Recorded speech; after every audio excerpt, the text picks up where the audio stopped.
Peaky blinders का episode 4 release हो चुका है और इस एपिसोड का नेम है सफ़ायर। एपिसोड शुरू होता है रूबी के फ्यूनरल से। जब वो कारवा बिल्कुल सेट हो जाता है, टॉमी देखता है आर्थर की हालत काफ़ी ख़राब थी। वो उसको लेटर देता है कि मैंने कुछ वर्ड्स लिखे हैं, मैं नहीं बोल पाऊँगा तो इनको तुम बोल दो। मगर आर्थर की हालत तो खड़े रहने की भी नहीं थी वहाँ पे तमीज़ से, तो फिर टॉमी ही बोलता है। तो ये सारा प्रोसेस चार्ली के यार्ड में हो रहा था। वहाँ पे टॉमी कहता है कि ये रूबी की फेवरेट प्लेस थी। वैसे तो रूबी एक गोल्डन कैरेज डिजर्व करती है, बट हमें पता है गोल्ड वर्क नहीं करता है तो उसका कुछ फ़ायदा नहीं होता। ये रूबी ने हमें एक लास्ट लेसन सिखाया है। टॉमी बहुत ज़्यादा इमोशनल ये सारी चीज़ें बोल रहा था रूबी के लिए। तभी फिर टाइम आ जाता है कि अब इसको जला देते हैं कारवा को जिप्सी कल्चर के हिसाब से। मगर लिज़ी कहती है नहीं, प्लीज़ नहीं। लिज़ी लास्ट टाइम रूबी से मिलने चाहती है और वहाँ पे टॉमी कहता है रूबी जिसने तुम्हारे साथ ये किया है ना उन सबको मैं छोड़ूंगा नहीं। और लिज़ी पूछती है तुम क्या बात कर रहे हो। टॉमी सुनता नहीं है और फिर उसका बेटा उसको हक कर लेता है और फिर लिज़ी भी आ जाती है और फिर टॉमी उन दोनों को छोड़ के अपने बदले की आग में निकल पड़ता है। टॉमी बारवेल फैमिली की कैंप साइट पे पहुँच के कहता है कि मैं यहाँ पे आया हूँ ब्लू सेफायर के लिए। वही ब्लू सेफायर जिसको टॉमी समझता है कि रूबी की डेथ इसी की वजह से हुई और ये कर्ज था। और वहाँ पे फिर वो शूट करना शुरू कर देता है, बहुत सारों को मार देता है और काफ़ी इनोसेंट लोगों को भी मार देता है।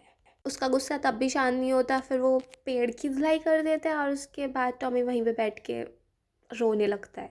टॉमी एस्मे को गोल्ड पकड़ा के कहता है अब हमारा बिजनेस फिनिश हुआ। मगर एस्मे कहती है अभी कुछ रह गया है और यही परफेक्ट टाइम है बताने का।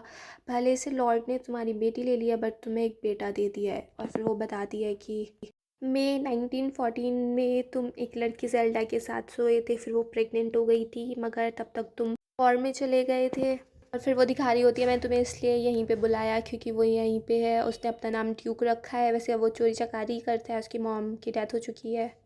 A boy born with his life, यानी कि उसकी ग्रीनिश आइज है। कहीं ये वही तो नहीं है जो रूबी देखती थी टॉमी को मारने आ रहा है, बट ये एक थ्योरी है।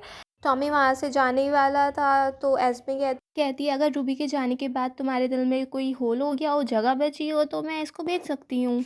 ये अपनी लाइफ से कुछ ज़्यादा ही चाहता है। घर पे टॉमी लिज़ी से कहता है कि मैं थोड़ा ज़्यादा बिजी रहने वाला हूँ क्योंकि मिस्टर चर्चिल का काम मुझे ही करना है, उनका काम मेरा काम है।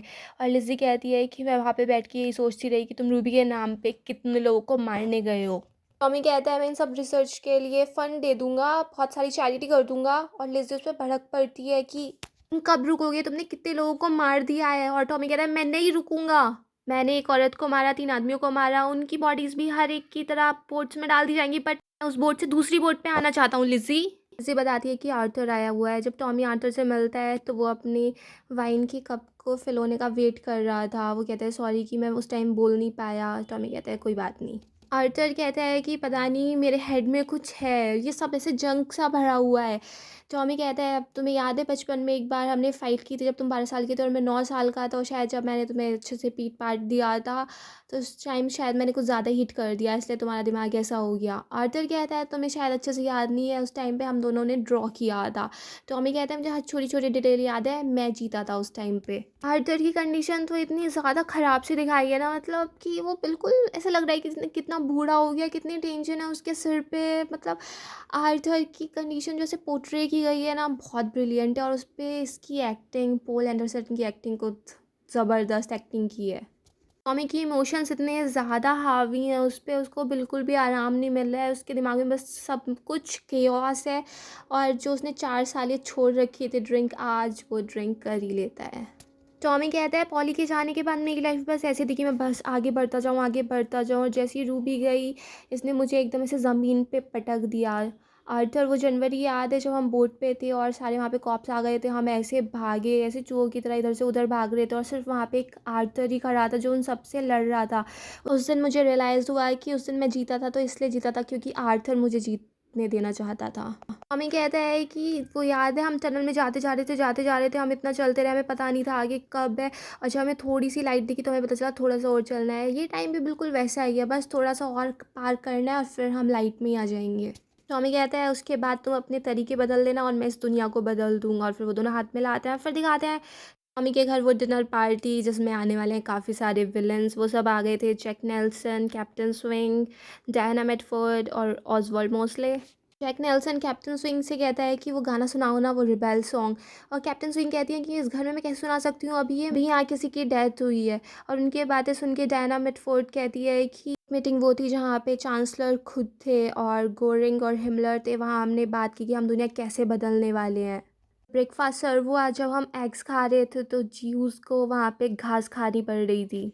कि इन बातों से ही कैप्टन स्विंग काफ़ी हॉरिफाइड हो गई थी। फिर उनको सॉन्ग गाने के लिए कहा जाता है, वो सॉन्ग गाना शुरू करती हैं। और जहाँ तक है, ये वही सॉन्ग था जो ग्रेस ने फर्स्ट सीजन में गाया था जब टॉमी ने उससे बोला था। टॉमी वहीं शेडोज़ में खड़े होकर सब कुछ देख रहा होता है और उधर दिखाते हैं एडा के घर पे एक ब्रिक आगे गिरती है जिस पे लिखा था नो ब्लैक्स। और जब एडा खिड़की से बाहर देखती है तो वहाँ पे लोग खड़े थे नाजी झंडे के साथ में। एडा जाती है वहाँ पे और दूसरी साइड आर्थर का भी ऐसी था, वो भी पता नहीं किसी दुकान को रनसैक कर रहा था। और लिज़ी भी, उसका भी दिमाग ख़राब था, वो इधर उधर गुस्से में भागी फिर रही थी, ग्रीफ में थी। एडा जाती है अपनी गन लेके और एडा के सामने कोई नहीं टिक पाता और फिर वो लोग सब वहाँ से भाग जाते हैं। लिज़ी चार्ली के यार्ड में गई थी, रूबी को लेके रो रही थी। फिर आ जाता है टॉमी और इतने में ही कैप्टन स्विंग का सॉन्ग भी ख़त्म होता है। तो उनका सॉन्ग चल रहा था, इतने टाइम में ये सारी चीज़ें दिखाई जा रही थी। और फिर टॉमी कहता है कि चलो मीटिंग स्टार्ट करते हैं। नेल्सन कहता है कि मैं यहाँ इसलिए हूँ क्योंकि मैं यूएस प्रेसिडेंट का ईयर हूँ, मैं उनसे क्या क्या बातें कह सकता हूँ। और डायना मिडफोर्ड बताती है कि आपको ये कहना है। और कैप्टन स्विंग भी कहती है कि हम लोग भी आपके साथ ही हैं। इस टाइम से वो सब बातें कर रहे थे, बिल्कुल डिस्कस कर रहे थे। और फिर वो कहते हैं टॉमी से कि तुम क्या इस कोर्स के पूरी तरीके से साथ हो, क्योंकि तुम एक सोशलिस्ट हो, तो तुम हमारी क्या इस विचारधारा में बिल्कुल विश्वास करते हो, तुम्हारा भी सेम ही आइडिया है, अगर ये है तो प्रूव करो। और फिर टॉमी वही सैल्यूट करता है, जिससे उन लोगों को भरोसा हो जाता है कि टॉमी हमारे साथ ही है। कि जो टॉमी ने अपना मास्टर प्लान सोच रखा है उसके हिसाब से जो उसे कुछ भी करना पड़ेगा तो वो करेगा।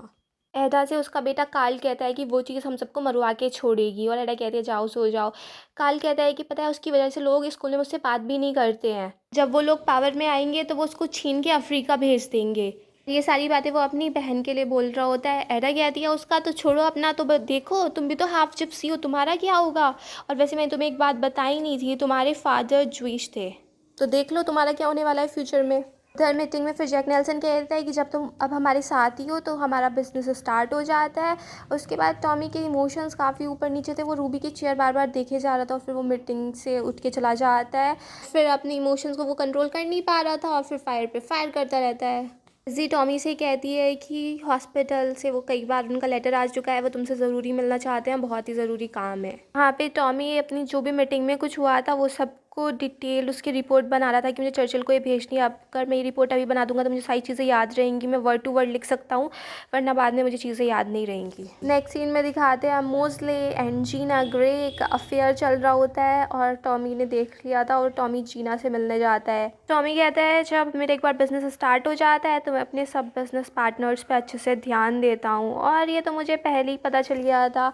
तो जीना कहती है हाँ तुम्हारी फैमिली ऐसी है, जादूगर और जादूगरनियों वाली। टॉमी जीना से कहता है कि तुम मोस्ले के साथ रहने वाली हो, बर्लिन में जब मीटिंग होगी तो मुझे उस मीटिंग के पॉइंट टू पॉइंट हर चीज़ डिटेल्ड वर्जन चाहिए तुमसे। जीना कहती है अगर मैंने झूठ बोला तो टॉमी कहता है मुझे पता चल जाएगा। फिर टॉमी जाते जाते एक बात और पूछता है कि माइकल का प्लान क्या है मेरे लिए। जीना एकदम स्ट्रेट होके कहती है कुछ नहीं, बस ये है कि हम बिज़नेस करेंगे एक साथ और बिज़नेस के बाद दोनों अलग अलग हो जाएंगे। और टॉमी उसकी बात सुन के हंस के चला जाता है। टॉमी का डॉक्टर टॉमी से मिलने आता है कि हमने आपको काफ़ी मैसेज किए बट आप हमको पर्सन में मिल नहीं पा रहे थे, तो आज मुझे ही आना पड़ा। और वो बताता है कि वैसे जब हमने आपके लंग्स में तो हमें कुछ नहीं मिला जब हमने टीवी के लिए चेक किया था, बट आपके ब्रेन में आपके स्कल में कुछ है ऐसा जो दिक्कत वाला है। आपने बहुत सारे अपने दुश्मनों को हराया है मगर ये दुश्मन आपकी बॉडी के अंदर ही है। ये ट्यूबरक्लोमा उसी वायरस से हुआ है जिससे टीबी होता है। आपकी बेटी से शायद आपको लग गया हो क्योंकि टीबी एक इन्फेक्शियस डिजीज़ है, बट ये ट्यूबरक्लोमा ऐसी इन्फेक्शियस डिजीज़ नहीं है, तो इससे आप किसी और को खतरा नहीं है। आपको इसके सिम्टम्स भी फील होने लगे होंगे जैसे सीजर्स, हेल्यूसिनेशंस। टॉमी पूछता है कितना बिगड़ने वाला है, तो डॉक्टर कहता है कुछ टाइम के बाद आपको अपने लव्ड वंस के पास ही रहना पड़ेगा। टॉमी पूछ लेता है डायरेक्ट बता दो कितना टाइम है मेरे पास। इतने में लिज़ी आ गई थी, तो लिज़ी के सामने टॉमी कहता है कि मेरा अकाउंटेंट है और वो पूछता है कि टाइम बता दो मुझे कितना है। और डॉक्टर कहता है कि 1 साल या कुछ अच्छा रहा तो 18 मंथ्स बस। तो टॉमी के पास अब बहुत कम टाइम बचा है और इसका मतलब ये है कि टॉमी पूरी तरीके से सेकेंड वर्ल्ड वॉर नहीं देख पाएगा उसका, और वो चर्चिल को प्राइम मिनिस्टर के रूप में भी नहीं देख पाएगा। और जहाँ तक अगर टॉमी का मास्टर प्लान चला तो वो चर्चिल की सारी प्रॉब्लम ही जो फैसिज्म से आई है उसको ख़त्म कर ही देगा। टॉमी को पॉली की आवाज़ सुनाई देती है कि इस फैमिली में वॉर होगी और कोई एक ही बच पाएगा। तो टॉमी पॉली से कहता है कि प्लीज़ बस मुझे इतना टाइम दे दो कि जो मैं करना चाहता हूँ वो कर दो। और फिर पॉली की आवाज़ आती रहती है किल किल किल। और यहीं पे ये एपिसोड फिनिश हो जाता है। अगर आपको ये पसंद आया हो तो प्लीज़ मेरे चैनल को सब्सक्राइब करें, लाइक करें, शेयर करें, कमेंट्स करें एंड बाय बाय। तो नेक्स्ट वीडियो।